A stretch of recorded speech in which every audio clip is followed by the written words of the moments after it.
Hello students, वैदिक school में आपका स्वागत है।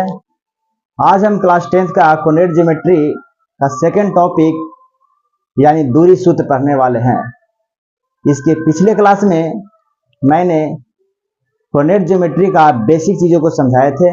आप उसे जा करके पुनः देख सकते हैं, उसके बाद आकर आप इसे देखें।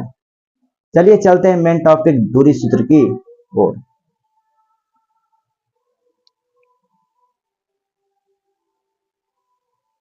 दूरी सूत्र, जिसको इंग्लिश में बोलते हैं distance formula. Distance formula, distance formula, distance formula. Distance formula दो बिंदुओं के बीच की दूरी होती है, उसे कैसे फाइंड आउट किया जाता है उस पर हम आज बात करेंगे। सबसे टॉपिक दे देते हैं। टॉपिक क्या है कि दो बिंदुओं के बीच की दूरी ज्ञात करें। दो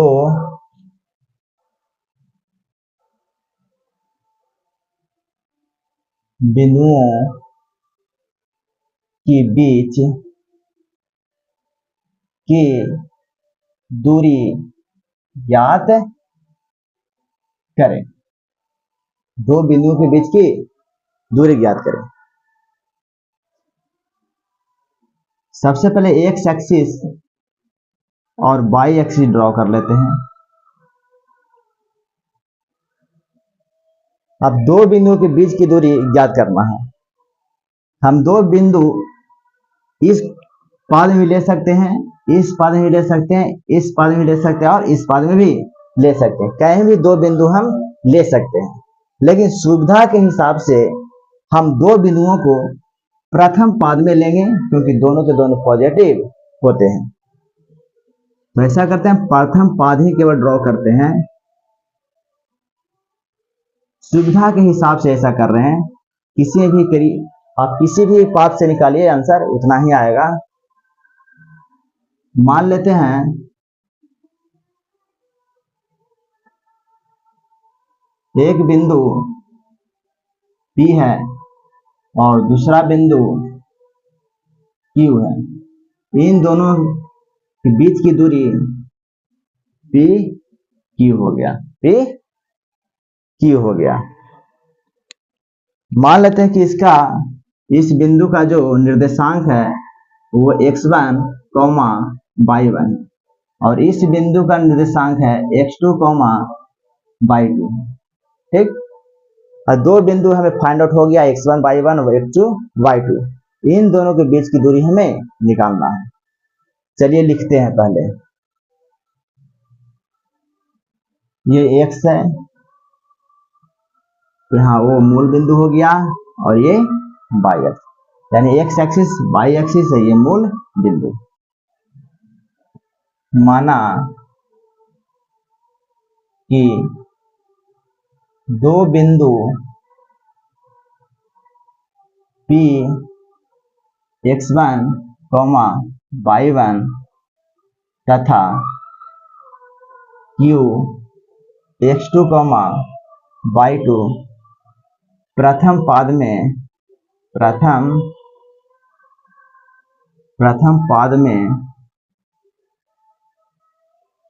लिया। प्रथम पाद में लिया सुविधा के हिसाब से। ठीक, अब कुछ रचना करते हैं।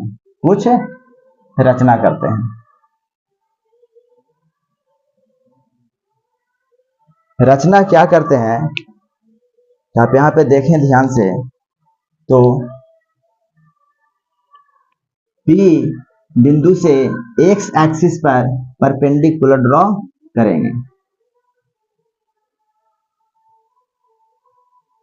ठीक, फिर Q से x एक्सिस पर ही परपेंडिकुलर ड्रॉ करें। बहुत अच्छा।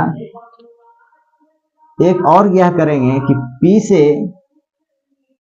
से Pn मान लेते हैं, P से Pn और Q से Qm और P से PL परपेंडिकुलर ड्रॉ करेंगे क्यू एम पे, क्यू एम पे इतना रचना हम करेंगे। पहले रचना हम कर लेते हैं, उसके बाद आगे चलेंगे।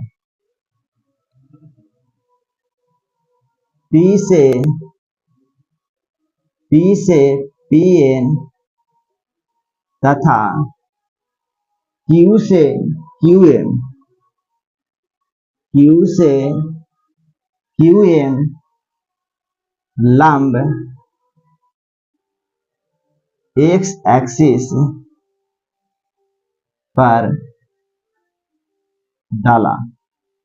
साथ ही क्या किए हैं, पी से पी ए लंब क्यू एम पर डाला। साथ ही पी से पी ए लंब क्यू एम पर डाला, क्यू एम पर डाला। ठीक, डालने के बाद हम यह देख रहे हैं, क्या हम क्यू एन की दूरी x1 बोल सकते हैं? एकदम बोल सकते हैं। यहां से यहां तक की दूरी हो गया x1 और यहां से यहां तक की दूरी हो गया x2। यहां से यहां तक की दूरी हो गया x2 और यहां से यहां तक का दूरी हो गया x1। इसी प्रकार यहां से यहां तक का दूरी हो जाएगा y1 और यहां से यहां तक पूरे का दूरी हो जाएगा y2।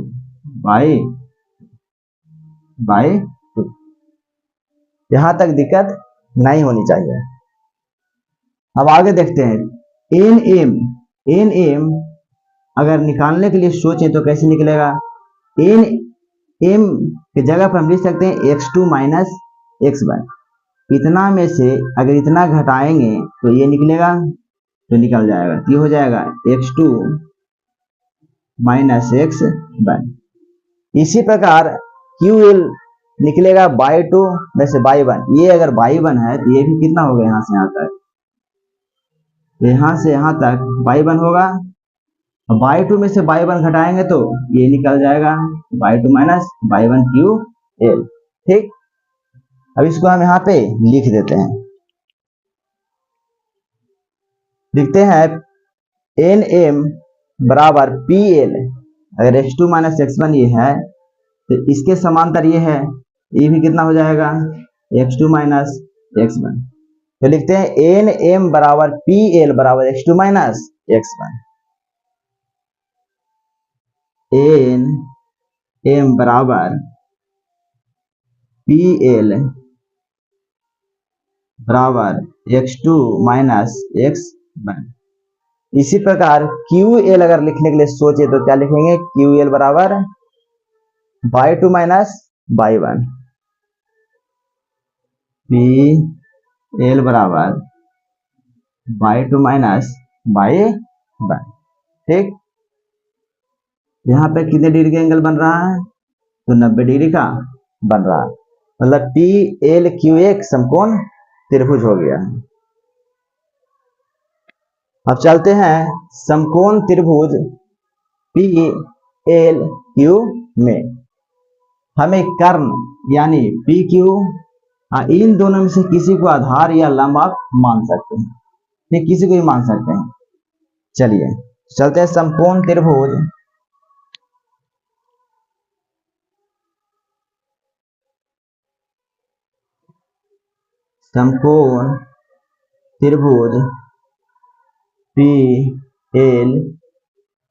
PL और Q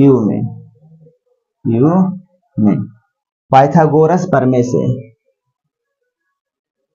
पाइथागोरस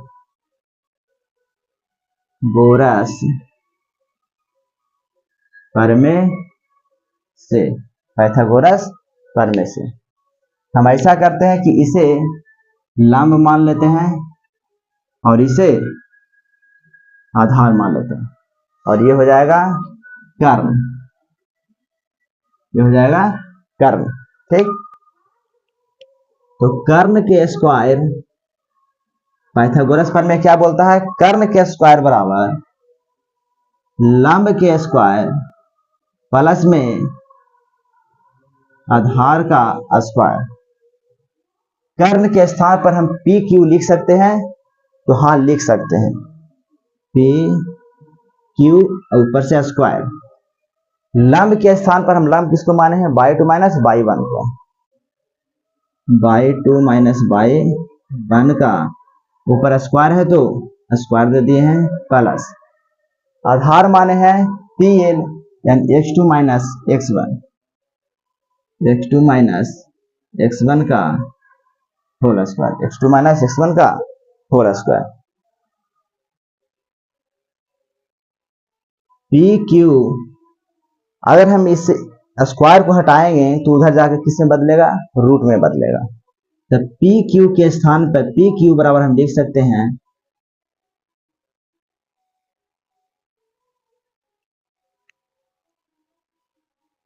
इसको उलट के हम लिख सकते हैं x two minus x one का whole square plus y two minus y one का होल स्क्वायर।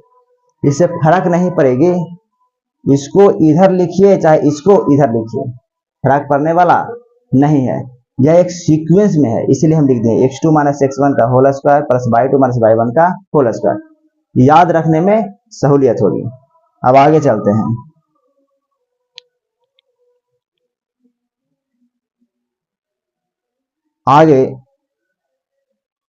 आगे पी क्यू बराबर एक तो हम इस पर इसे फॉर्मूला मान सकते हैं, पी क्यू बराबर x two minus x one plus y two minus y one का अंडर रूट। इसे हम ऐसे भी लिख सकते हैं, x two minus x one का स्क्वायर लिखिए चाहे x one minus x two का स्क्वायर लिखिए, y two minus y one का स्क्वायर लिखिए या y one minus by two का स्क्वायर लिखिए, दोनों सेम ही आएगा। पी क्यू बराबर under root x one minus x two का होल स्क्वायर। ध्यान दीजिए यहाँ पे हम x two minus x one लिखे, अगर x one minus x two भी का होल स्क्वायर रहेंगे तो भी आंसर उतना ही आएगा, x two minus plus by one minus by two का होल स्क्वायर। दोनों से आंसर सेम आएंगे। क्यों सेम आएंगे आप देखिए यहाँ पे, मान लेते हैं कि 3 माइनस 5 है या 5 माइनस 3 है, दोनों का स्क्वायर करें दोनों का स्क्वायर सेम ही आएगा। क्यों, 3 में से 5 जाएगा तो माइनस 2 का स्क्वायर बराबर 4, अब 5 में से 2 3 जाएगा तो 2 2 का स्क्वायर बराबर 4, दोनों का सेम ही आया है ना, उससे फर्क नहीं पड़ेगा। ये हुआ डिस्टेंस फॉर्मूला का सूत्र डिस्टेंस फॉर्मूला। पी क्यू दो बिंदु दिया हुआ है तो उन दोनों बिंदुओं के बीच की दूरी निकालना है। तो क्या करेंगे, x two minus x one का whole square plus y two minus y one का होल स्क्वायर, आप पूरे का अंडर रूट चढ़ा दें, या x one minus x two का whole square plus by one minus by two का होल स्क्वायर, आप पूरे का अंडर रूट कर देंगे। ठीक, इसे स्क्रीनशॉट ले लें और नोटबुक में जरूर इसे लिखें। चलिए आगे चलते हैं। यदि दो बिंदु में एक बिंदु मूल बिंदु हो, क्या हो, मूल बिंदु हो, तो उन दोनों के बीच की दूरी क्या होगा। तो कुछ नहीं करना है, अब एक मूल बिंदु मान लेते हैं 0 0, दूसरा कुछ है ना, तो कुछ नहीं करना, इसी पे बैठा देना, लेकिन उसका अलग एक फॉर्मूला निकल जाएगा, वो ध्यान दीजिए। इसे मिटा देते हैं।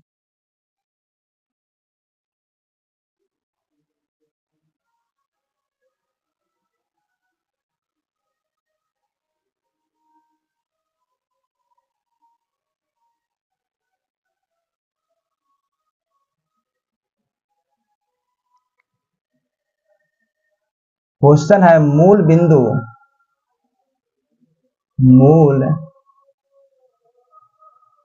बिंदु तथा अन्य कोई बिंदु के बीच की दूरी क्या होगा, क्या होगा। अब यहां देखिए, मान लेते हैं कि यहाँ दो बिंदु है, दो बिंदु है, ये इसको मान लेते हैं मूल बिंदु। क्या मान लेते हैं? मूल बिंदु। तो मूल बिंदु का जो कोऑर्डिनेट होता है, निर्देशांक होता है, वो कितना होता है? 0,0। और दूसरा मान लेते हैं बी, और इसका कोऑर्डिनेट मान लेते हैं x, y, x, y। अब इससे ओस को बी से मिला देते हैं। ठीक, हमें क्या ज्ञात करना है? ओ बी की लंबाई ज्ञात करना है। तो कुछ नहीं, हम ये फॉर्मूला जानते हैं, फॉर्मूला का इस्तेमाल करेंगे। ओ बी बराबर, पहले हम फॉर्मूला लिख देते हैं, x2 माइनस x1 का whole square plus y2 minus y1 का होल स्क्वायर। हम मान लेते हैं कि ये x1 है और ये y1 है, ऐसा मान लेते हैं। ये x2 y2 है। ठीक, तो x2 minus x1, x2 minus x1 करना, तो x2 के स्थान पर कितना है? x, अब माइनस है तो माइनस, x1 के स्थान पर कितना है? तो 0। तो इसका स्क्वायर कर देंगे। y2 माइनस y1, y2 के स्थान पर y है, अब y1 के स्थान पर 0 है, इसका स्क्वायर कर देंगे। तो ये हो जाएगा x का स्क्वायर प्लस y का स्क्वायर का अंडर रूट, यानी ओ बी बराबर हो गया under root x square plus y square. यह फॉर्मूला तब निकल के आया जब दो बिंदु में एक बिंदु मूल बिंदु है, तब जब कुछ नहीं करेंगे, दूसरे बिंदु वाला का जो एक्स और वाई है उसी के स्क्वायर करके जोड़ के उसका अंडर रूट कर देंगे। ठीक, इसे भी स्क्रीनशॉट कर लें। अब दो एग्जांपल देते हैं, उसको समझ आ जाएगा। ठीक,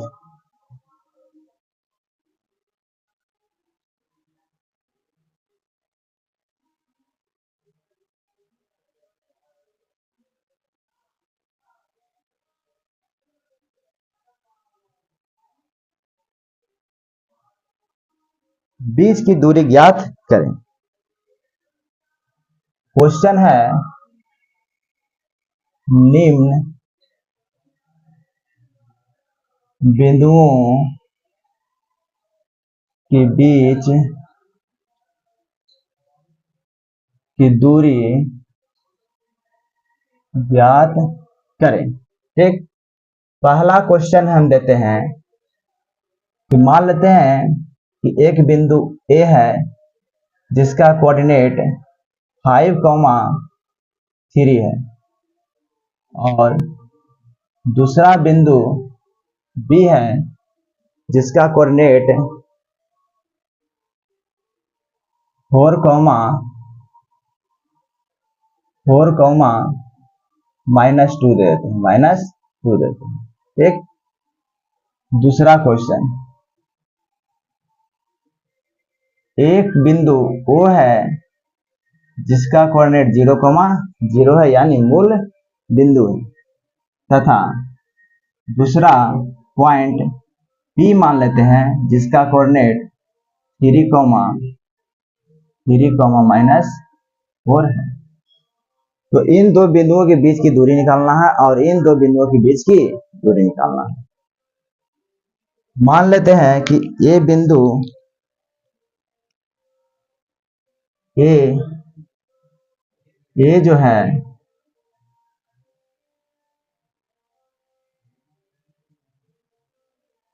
(5,3) है और बी जो है 4,-2 है।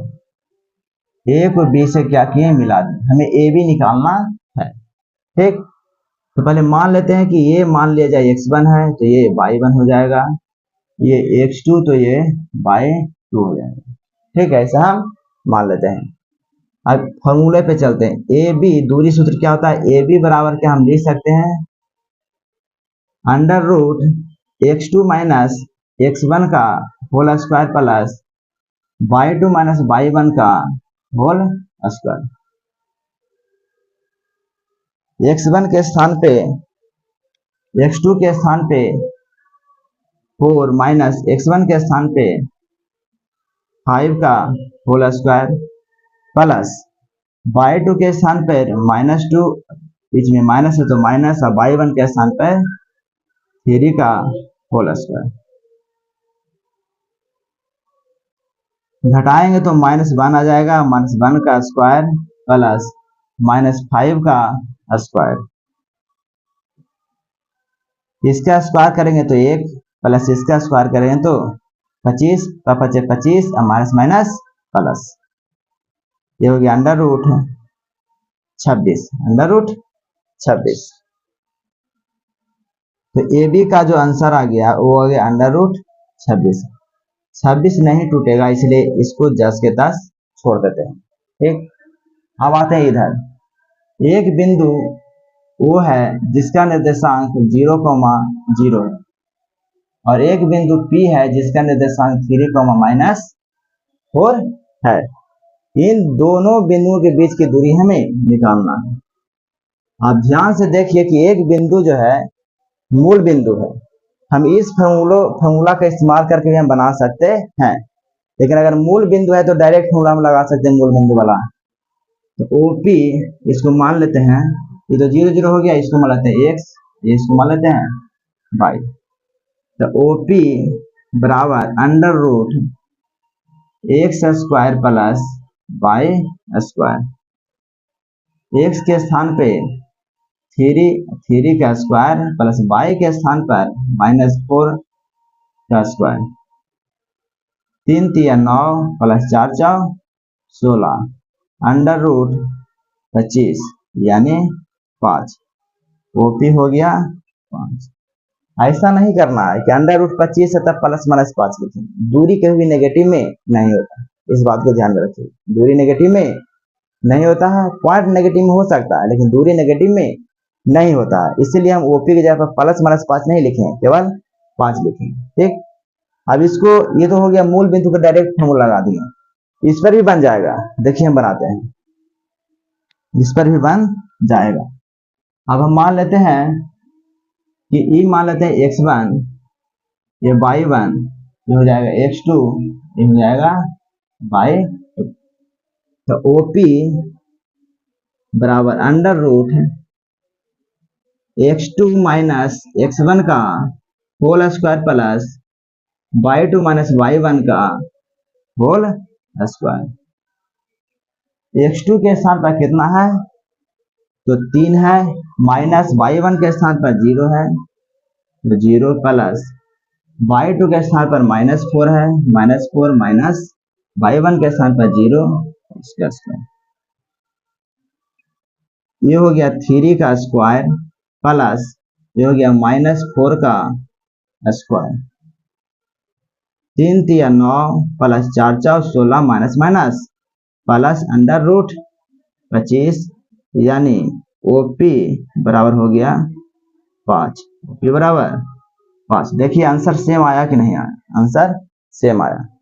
ठीक, इसे स्क्रीनशॉट ले लें और अपने नोटबुक में जरूर इसे उतारें। अब चलते हैं संरेखी पे बात करते हैं। संरेखी यानी कॉलिनियर, कॉलिनियर संरेखी बोल सकते हैं या संरेखी बोल सकते हैं, कुछ खास अंतर नहीं है दोनों में, दोनों सेम ही है। संरेखिया संरेखी। ठीक,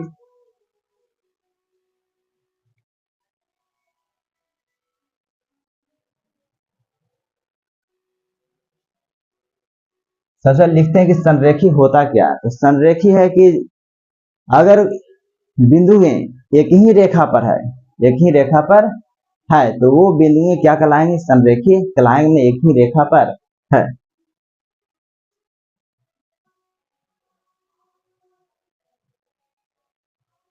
बिंदु A, बिंदु B तथा बिंदु C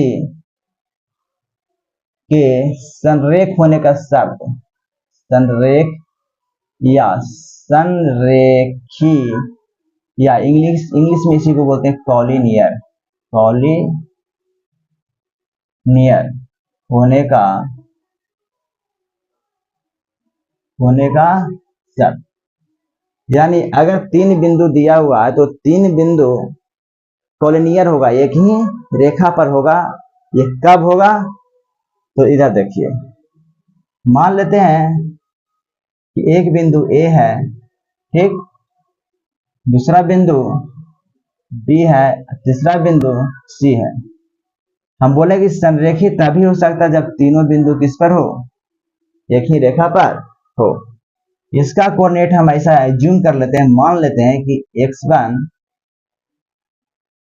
इसका एज्यूम कर लेते हैं। एज्यूम हालांकि करना उचित नहीं रहेगा, है ना, डिस्टेंस से ही आ जाएगा।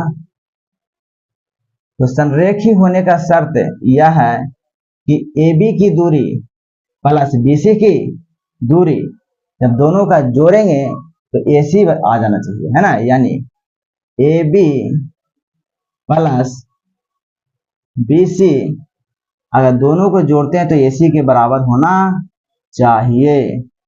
तब इस कंडीशन में हम बोलेंगे कि तीनों बिंदु है जो संरेखी है, ठीक। एक एग्जांपल देते हैं। क्वेश्चन ये है कि संरेखी है कि नहीं है, ठीक। 3,1 बिंदु A, 3,1 6,4 बिंदु B, 6,4 और बिंदु C है वो है 8,6 और बिंदु C 8,6 संरेखी है, क्वेश्चन मार्क, है ना। संरेखी है, क्वेश्चन मार्क दिया हुआ, मतलब कि आपको पता करना है कि नहीं, ठीक। तो मान लेते हैं कि बिंदु A है जिसका कोऑर्डिनेट दिया हुआ 3,1 बिंदु B 6,4 और बिंदु C 8,6 है।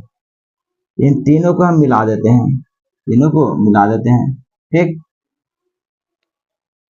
तो संरेखी होने का शर्त क्या है? अगर AB प्लस BC यानी इतना का दूरी प्लस इतना का दूरी बराबर AC का दूरी अगर बराबर हो जाता है तो हम संरेखी समझेंगे। तो पहले बारी बारी से हम AB निकाल लेते हैं, BC निकाल लेते हैं, फिर AC निकाल लेते हैं, फिर देखेंगे कि AB प्लस BC जोड़ते थे क्या AC के बराबर आ रहा है। चलिए सबसे पहले दूरी सूत्र हम एक बार लिख देते हैं, दूरी सूत्र लिख देते हैं। दूरी सूत्र बराबर under root x2 minus x1 का whole square plus y2 minus y1 का होल स्क्वायर।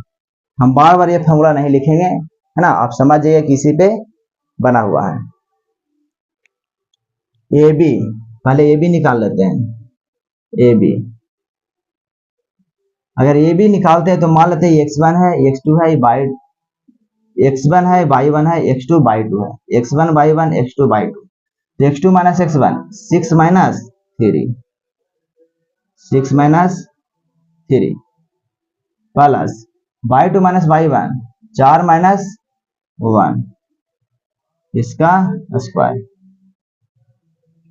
6 में से 3 जाएगा तो 3 बचेगा, इसका स्क्वायर हो जाएगा, प्लस 4 में से 1 जाएगा तो 3 बचेगा, इसका स्क्वायर हो जाएगा।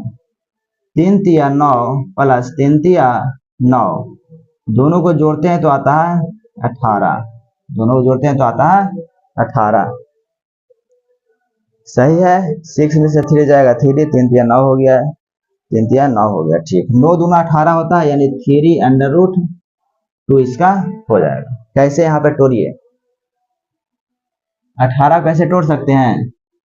2 गुना 9 या 9 गुना 2 और रूट दोनों पर जाएगा, इसका क्या हो जाएगा 3, ये 2, है ना, यानी 3 अंडर रूट 2। किसका लंबाई आ गया? AB का लंबाई आ गया। अब निकालते हैं BC की लंबाई। तो x2 माइनस एक्स वन, अब x2 इसको मान लेते हैं, x1 ही हो जाएगा, y2 y1, है ना। तो x2 माइनस x1 8 में से 6, 8 माइनस 6 का whole square plus y2 minus y1 6 minus 4 का होल स्क्वायर, ये हो जाएगा 2 का स्क्वायर प्लस 2 का स्क्वायर, ये हो गया 4 प्लस 4 हो गया 8, ये हो जाएगा 4 दूना 8 यानी 2 रूट 2। ये लंबाई किसका हो गया, तो BC का लंबाई हो गया, BC का लंबाई हो गया। अब हम AC का लंबाई निकालते हैं, AC का निकालते हैं। AC बराबर under root x2 minus x1, अभी x1 y1 मान लेते हैं, x2 y2 मान लेते हैं, x1 minus x2 minus x1 यानी 8 में से 3, 8 में से 3 घटेगा, 8 में से 3 plus y2 minus y1 6 minus 1, 6 minus 1 का स्क्वायर, 8 में से 3 जाएगा तो 5 बचेगा और उसका स्क्वायर प्लस 6 में से 1 जाएगा तो भी 5 ही बचेगा उसका स्क्वायर। पापचे 25 पापचे 25 दोनों को जोड़ेंगे तो अंडर रूट 50 आएगा, और 50 हो क्या 25 दूनी 50 होता है यानी 5 रूट 2 हो जाएगा। तो AC बराबर 5 अंडर रूट 2, 5 अंडर रूट 2। ठीक, अब आप देखिए कि क्या AB और BC, AB और BC को जब जोड़ते हैं तो AC के बराबर आता है, तो AB कितना है 3 रूट 2 है, प्लस में BC कितना है तो 2 रूट 2 है, दोनों को जोड़ेंगे तो 5 रूट 2 आ रहा है, और AC में भी 5 रूट 2 आ रहा है। इसका मतलब है कि ABC जो पॉइंट दिया हुआ है ये तीनों के तीनों किस रेखा पर होगा, तो एक ही रेखा पर होगा यानी संरेखी होगा। ठीक, अब आगे देखिए, लिखते हैं संरेखी होने का शर्त, संरेखी होने का शर्त क्या है, अगर AB प्लस BC बराबर AC हो जाए तो संरेख या संरेखी हो जाएंगे। AB बराबर कितना लाए हैं 3 अंडर रूट 2 प्लस BC कितना लाए हैं 2 अंडर रूट 2 प्लस AC कितना है 5 अंडर रूट 2, ये हो गया 5 अंडर रूट 2 बराबर 5 अंडर रूट 2। इसका मतलब है कि संरेखी हो गया। तो हम लिख सकते हैं आता है बिंदु A B तथा C संरेखी है। कौन सा बिंदु A B C संरेखी है। इसे स्क्रीनशॉट जरूर कर लेंगे।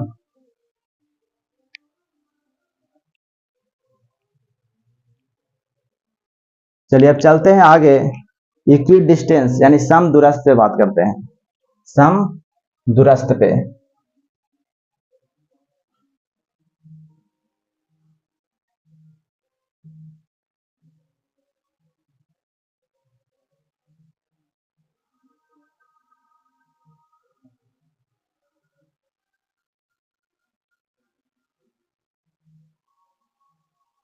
सम दूरस्थ पे यानी 3 बिंदु दिया हुआ है ना, उसमें से कोई एक बिंदु है जो 2 बिंदुओं से समान दूरी पर रहता है ना।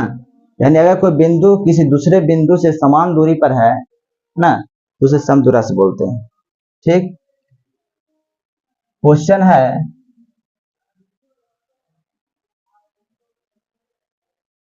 बिंदु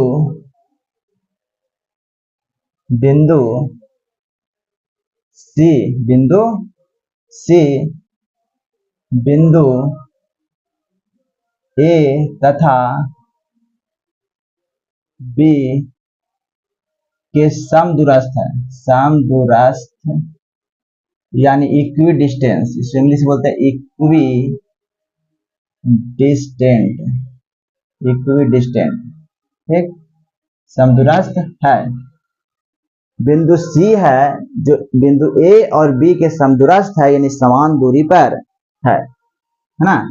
मान लेते हैं कि ए बिंदु सी है, बिंदु सी है, और एक बिंदु ए मान लेते हैं और दूसरा बिंदु बी मान लेते हैं।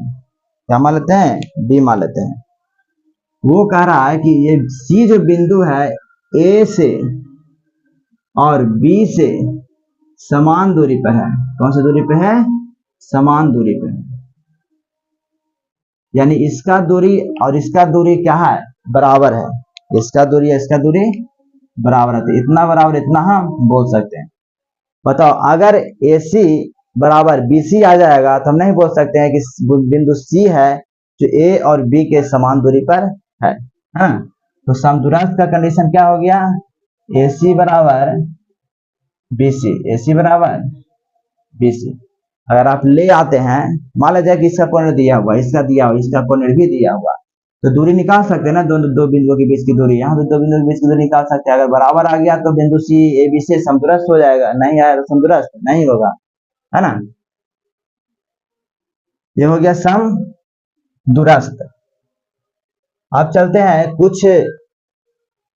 कुछ फिगर का कंडीशन होता है, इसमें वर्ग है कि नहीं है, आयत है कि नहीं है, समचतुर्भुज है कि नहीं है, समांतर चतुर्भुज है कि नहीं है ना, समद्विबाहु त्रिभुज है कि नहीं है, समबाहु त्रिभुज है कि नहीं है ना। तो इस प्रकार की कंडीशन को हम समझ, हालांकि ये आगे भी पढ़ना है, इसमें थोड़ा सा हम जिक्र कर देते हैं।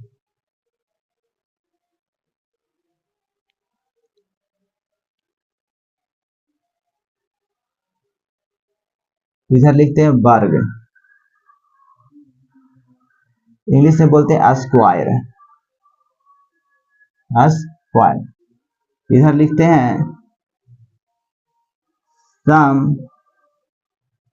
चतुर्भुज, जिसको इंग्लिश में बोलते हैं रोम्बस, ठीक। तो वर्ग होने का क्या कंडीशन है? वर्ग होने का क्या कंडीशन है? तो वर्ग होने का कंडीशन ये है कि सभी भुजाएं क्या हो? बराबर हो। सभी भुजाएं बराबर हो और उनके विकर्ण भी बराबर हो, विकर्ण भी बराबर हो, तो उसे बोलेंगे वर्ग। यानी AB बराबर BC बराबर CD बराबर DA। इतना बराबर इतना बराबर इतना बराबर इतना यदि है, साथ ही AC बराबर BD है, विकर्ण भी, विकर्ण AC बराबर यदि BD है, AC बराबर BD है ना, यानी सभी भुजाएं बराबर होना चाहिए, साथ ही विकर्ण भी बराबर होना चाहिए, तब जाकर के हम समझेंगे कि ABCD है जो क्या है? वर्ग है। अब समचतुर्भुज में देखते हैं। मान लेते हैं कि समचतुर्भुज है ABCD, ठीक। तो समचतुर्भुज होने का कंडीशन क्या है? तो सभी भुजाएं बराबर होने चाहिए।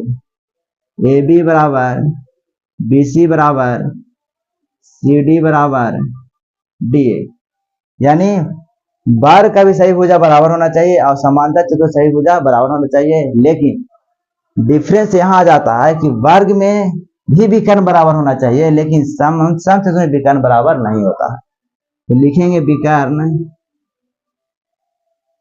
AC not equal to BD, AC not equal to BD। अगर इस कंडीशन को फॉलो कर रहा है तो समचतुर्भुज समझेंगे, अगर इस कंडीशन को फॉलो कर रहा है तो वर्ग समझेंगे, ठीक।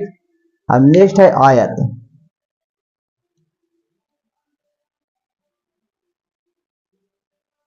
आयत इसको इंग्लिश में बोलते हैं रेक्टेंगल, रेक्टेंगल। इधर लिखते हैं समांतर चतुर्भुज, समांतर चतुर्भुज। इसका पैरेलेलोग्राम, पैरेलेलोग्राम। ठीक,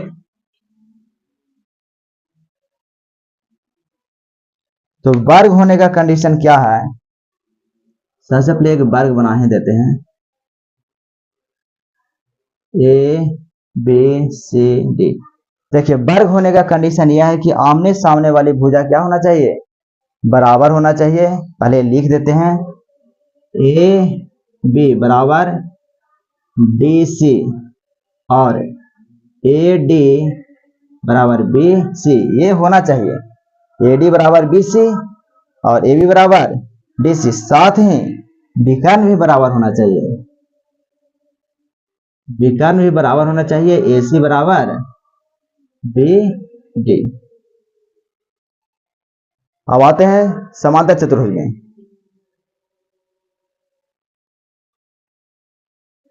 समांतर चतुर्भुज में ए बी सी डी, आमने सामने वाली भुजा बराबर होना चाहिए।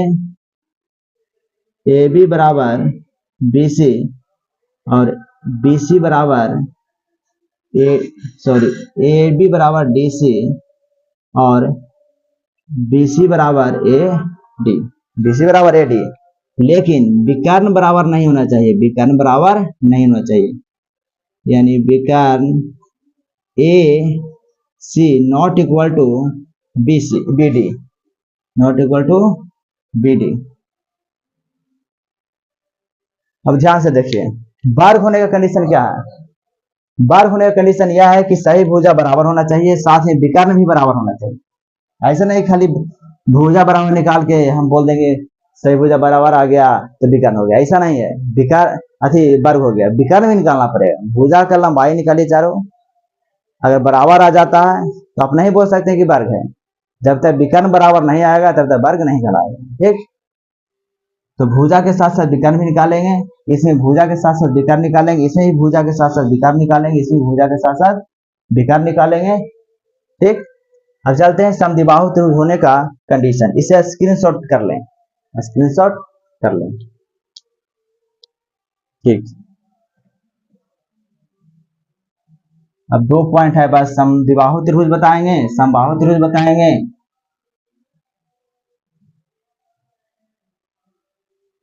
उसके बाद कुछ समकोण त्रिभुज बता देंगे। चलिए देखिए, समद्विबाहु त्रिभुज होने का कंडीशन क्या है? मान लेते हैं कि ए बी सी, हम कैसे समझे समद्विबाहु त्रिभुज है? तो हम जानते हैं, परिभाषा यह जानते हैं, समद्विबाहु त्रिभुज के दो भुजाएं क्या होते हैं? बराबर होते हैं, बस इतना याद रखिए। मान लेते हैं कि ये भुजा क्या है? बराबर है। अगर दो भुजा बराबर हो गया तो समझेंगे कि वो क्या हो जाएगा? समद्विबाहु त्रिभुज हो जाएगा। समद्विबाहु त्रिभुज। ठीक, और समबाहु त्रिभुज का क्या कंडीशन है? कि तीनों भुजा बराबर होना चाहिए, ए बी सी। हम बारी बारी से निकालेंगे, ए बी निकालेंगे, फिर बी सी निकालेंगे, फिर ए सी निकालेंगे, देखेंगे कि तीनों भुजा की लंबाई बराबर आ रहा है। अगर आ रहा है तो समझे कि समबाहु त्रिभुज है। इतना बराबर इतना बराबर इतना, यानी अगर ए बी बराबर बी सी बराबर ए सी है तो समझेंगे ये कौन सा त्रिभुज हो जाएगा? समबाहु त्रिभुज होगा। ठीक, आते समकोण त्रिभुज, समकोण त्रिभुज। ठीक, ए बी सी समकोण त्रिभुज होने का शर्त यह है कि अगर पाइथागोरस वाला प्रमेय यदि सेट कर जाता है, यानी कर्ण के स्क्वायर बराबर लंब के स्क्वायर प्लस आधार के स्क्वायर, यानी अगर ए सी स्क्वायर बराबर A B square plus B C square यदि आ जाता है तो समझेंगे कि क्या हो जाएगा? समबाहु त्रिभुज होगा। ठीक, एक आते हैं समद्विबाहु समकोण त्रिभुज। समद्विबाहु समकोण त्रिभुज होने का कंडीशन, समकोण त्रिभुज तो जान गए हैं, और समद्विबाहु जुड़ा हुआ मतलब दो भुजा बराबर। मान लेते हैं ए है, बी है, सी है। तो सबसे पहले समकोण त्रिभुज होने का कंडीशन क्या है? तो ए सी स्क्वायर बराबर ए बी का स्क्वायर प्लस बी सी का स्क्वायर होना चाहिए। ये समकोण त्रिभुज का हो गया, लेकिन समद्विबाहु समकोण पूछ रहा है। तो समकोण इसमें दो भुजा बराबर होना चाहिए। ए भुजा क्या होना चाहिए? बराबर होना चाहिए। ए बी बराबर बी सी। अगर ये दोनों यदि फॉलो कर रहा तो समझेंगे समद्विबाहु समकोण त्रिभुज है। अगर इस कंडीशन को फॉलो कर रहा तो समझेंगे कि समकोण त्रिभुज है। अगर इस कंडीशन को फॉलो कर रहा तो समझे समबाहु त्रिभुज है। अगर इस कंडीशन को फॉलो कर रहा है तो समझेंगे समद्विबाहु त्रिभुज। ठीक, ये था दूरी सूत्र पे आधारित कुछ मुख्य बिंदु। ठीक, तो उम्मीद करता हूं कि आप इसे अच्छे से समझ गए होंगे। अब पिछले वाले वीडियो को जरूर आप लोग रिवाइज करें। रिवाइज करेंगे तो ज्यादा याद होगा, ज्यादा समझ में आएगा। ठीक, तो चलिए मिलते हैं नेक्स्ट क्लास में कुछ प्रॉब्लम के साथ।